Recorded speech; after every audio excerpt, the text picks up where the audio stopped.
Hello everyone, it's me again, and it's time for another thrilling edition of Comics and Cocktails, where I drink more alcohol than I rightfully need at whatever time it is on a Wednesday night, and talk about comics.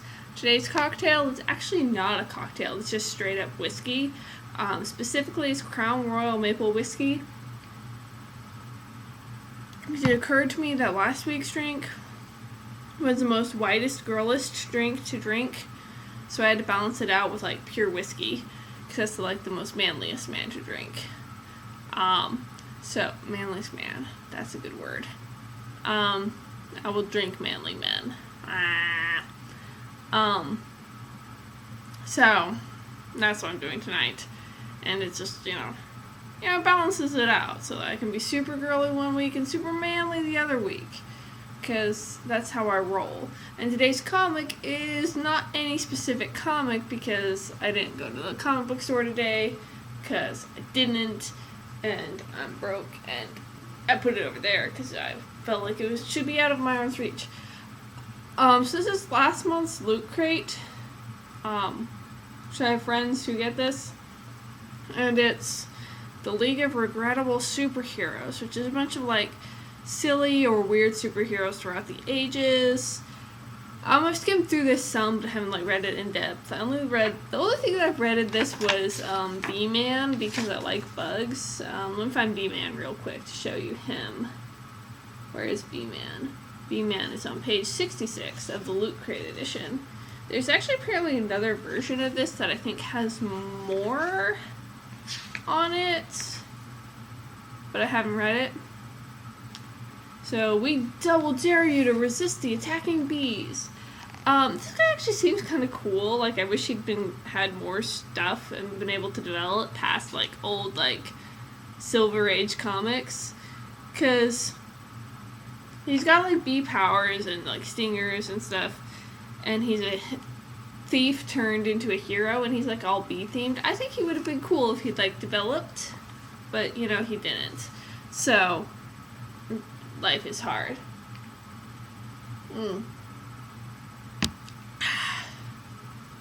I'm super drunk. It's the best way to get me drunk is to just drink a whole glass of pure hard liquor instead of cocktails, because that's the kind of person I am, and I'm developing a mad tolerance for alcohol. Okay, so what we're gonna do, I thought it'd be fun if I just flip this open and tried to read and explain a hero. I might do one or two or three, so that's what we're gonna do. We're just gonna flip through this real quick and open it to a random page. So, but yeah, I watched a video from Ashens, and he knew this person, but I don't remember anything he said except that that person does stuff. I can't pick up books properly right now. Leave me alone. Okay. Wow. Open to a random page, and it's frickin' B-Man, who I just talked about just now. Because he's roughly in the middle of the book, I guess. Alright. Okay. So, we've got Nirvana of the Northern Lights. In the name of Koliak, destroy the ethereal. And this is them. Created by Adrian Dingle, distributed in Triumph Adventure Comics, which is some not Marvel or DC comics from the 40s, who nobody cares about. Favorite bacon? Canadian. Wait, is that a thing? Do they all say their favorite bacon?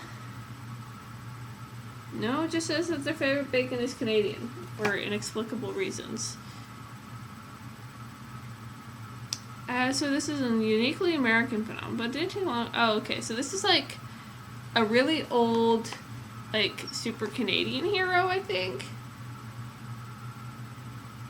When wartime supply embargoes shut down the shipping of American comics books across the U.S. Canadian embargoes, connect publishers through with the heroes of their own inventions and local flair. So yeah, this is one of the first Canadian heroes. So shout out to all the Canadians watching. Here's your heritage right here. The regrettable superheroes.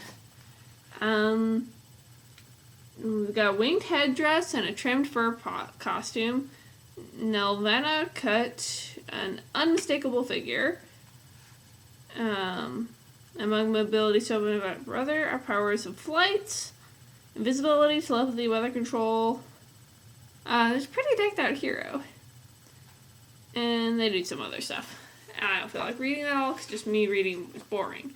So, Canadians had regrettable superheroes too, just like Americans, which is further proof that Canada and the United States are basically the same, except with slightly different problems. So, Morlock. Okay, so Morlock 2001 is the next one that we flipped open to, and their quote is, "I like the birds because they are so free." This is Atlas Comics. Care instructions: plant 12 inches apart, full to partial sun. So I think this is a plant guy. He's the lead character of Morlock 2001, which may have been an ignoble model. Okay, comics. While the heroes launch their careers from fantastic alien worlds, high-tech laboratories, Morlock started out life as an eggplant. So this is like Eggplant Man as a hero. That's what it looks like. I feel isn't Morlock the name of a character of like that's from the Time Machine, right? The Morlocks are like in the future, and the human guy's in the future, and humans have evolved into Morlocks. Isn't that what the thing is? No, but they're also sometimes harvested, blah, blah, blah.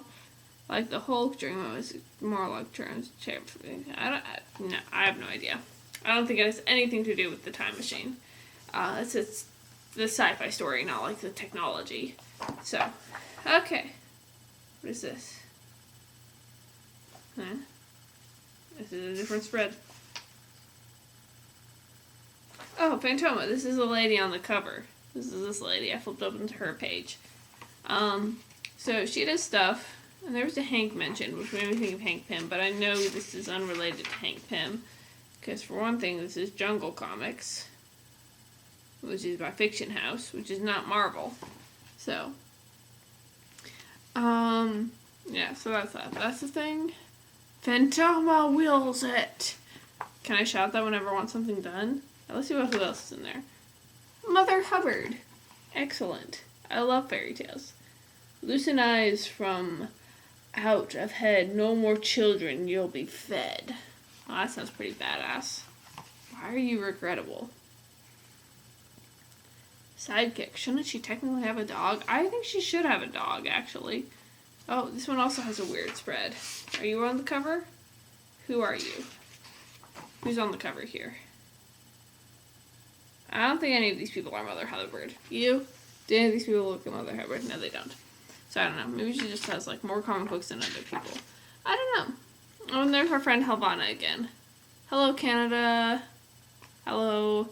I'm actually drinking Canadian whiskey today, so this is super thematic.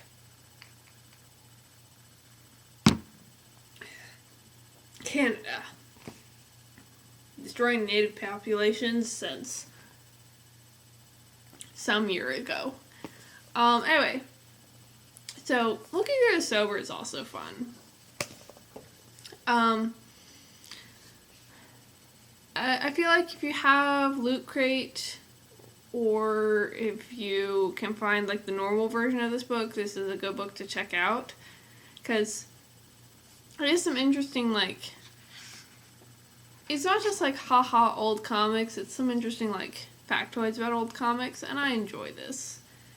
So, I do wonder what the difference between the regular version and the Loot Crate version is. I only have this guy of friends who have Loot Crate. So that's all I have for today. I hope we all enjoyed like having a slight laugh about older comics and, Canadian superheroes. Even though there's only one Canadian superhero and the other ones were like American superheroes. So probably be about 2 weeks before I'm back to like things that are actually released that day comics. If you have any questions, suggestions, or requests, please leave them in the comics. Next week I'm probably going to do another Q&A video. I might have another person here if somebody else is drunk at 2 a.m. on a Wednesday night. I don't even know what time it is right now, so it might be 2 a.m., it might be 3 a.m. I'm not sure. It's after 1 a.m. I know that. So if you have any questions related to comics, put them in the comments or message them to me on Tumblr at DescartesThinksNot. And I'll give you a category to ask questions about. Give me like any supervillain related questions that you can think of. And that's all I have for today, so bye!